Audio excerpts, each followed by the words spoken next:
Hey guys, so this is like day 13. I got squeaky floors.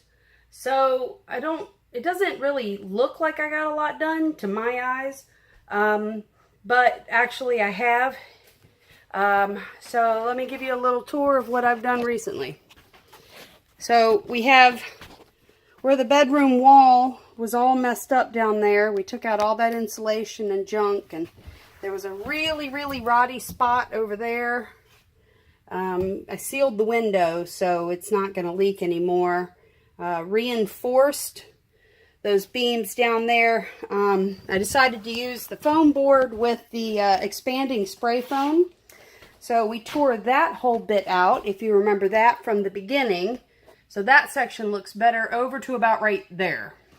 We haven't gotten the rest done yet. So finished up this corner here, again with the board and the spray foam. So that's all good.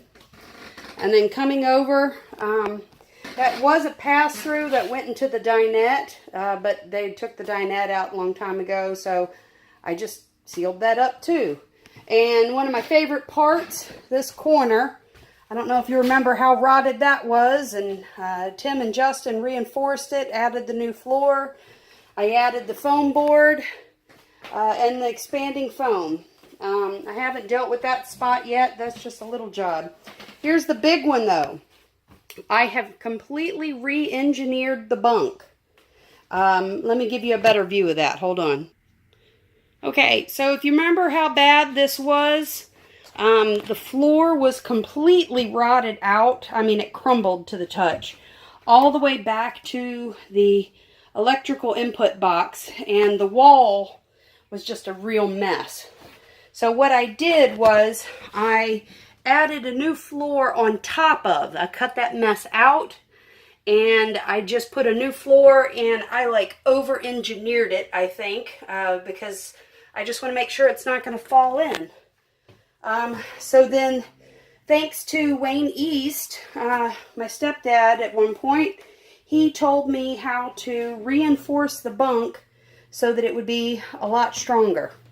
And I tell you what, even though there's a gap right there, because that's where I'm going to put the litter box. I'm going to cut a hole in here with a cat door so that the cats can go in and access the litter box. So that's why there's a gap there. But I will tell you, even with that gap, it is so strong.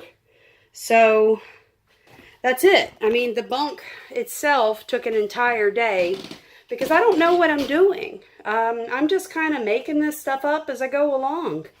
Never used spray foam or these foam boards, or I've never built braces for a bed or bunk. I'm all sweaty. It's hot in here.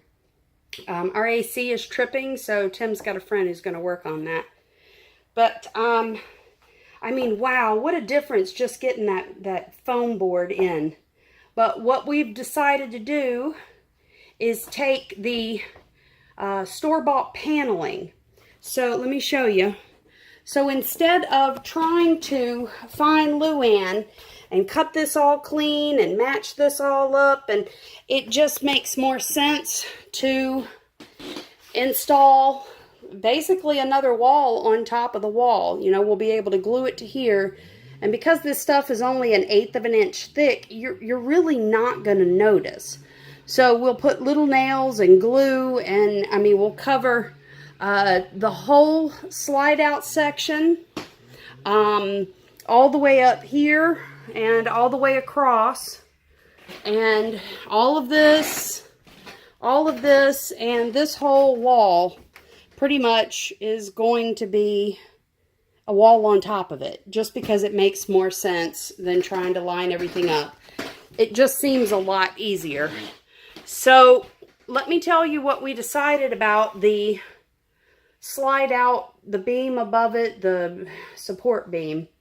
So what we found out is, and I'm sorry this video is going to be so long, what we found out is to repair that beam properly and the side supports that are also with some rot, we have to take the whole slide out. And that's not really an option right now, maybe down the road.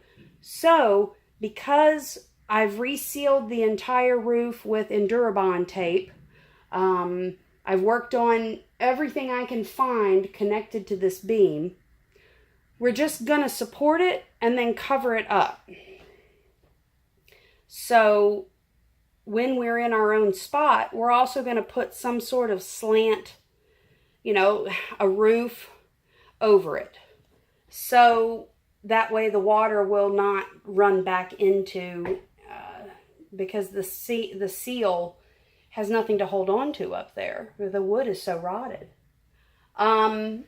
So yeah, pretty much the next part we do is put the paneling on the wall, and then, oh boy, and then I putty everything, or spackle. That's exciting. And after the spackling, I kind of sand it down a little bit. And then I have to wipe every surface and every inch and clean everything possible, because the next step is painting. So let me show you the colors that I picked out, because this is really exciting for me. And I'll show you my flooring. So here we go. La la! I know it's not going to exactly translate the way that it is onto the video, but it still looks good, even in its distorted color. So this is the existing countertop, obviously. This is the flooring that I chose. It's a vinyl laminate plank, so it's super sticky. It's like a sticker. And when we prime the floor with Glidden Gripper, then the planks will stick very well. And we're going to run them long ways, of course. And I mean, it is absolutely gorgeous. Like, you almost wouldn't know that that's not wood. It looks like deteriorated barn wood. I'm in love with it. 49 cents a square foot. How amazing is that? Okay, so, and then my colors, it's gray, white, and then this pretty little green. It's actually the lightest one. Here's another piece. There's my sample paints that shows all the different variants of green for that. And I was stuck between this one and this one. And I'm still not 100%. But, yeah, so it would go down on here. Just, oops, sorry. Down here, like this. One of those. So, we'll see what happens. But, oh my gosh. We are getting closer and closer. And seriously, we have 6 weeks left before we can move, before we have to move in. And I'm going to need at least a week, to minimize, you know, downsize my stuff. A bunch of stuff's going in storage.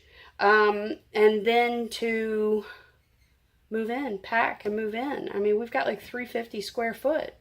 This is going to be interesting. It's going to bring Tim and I much closer.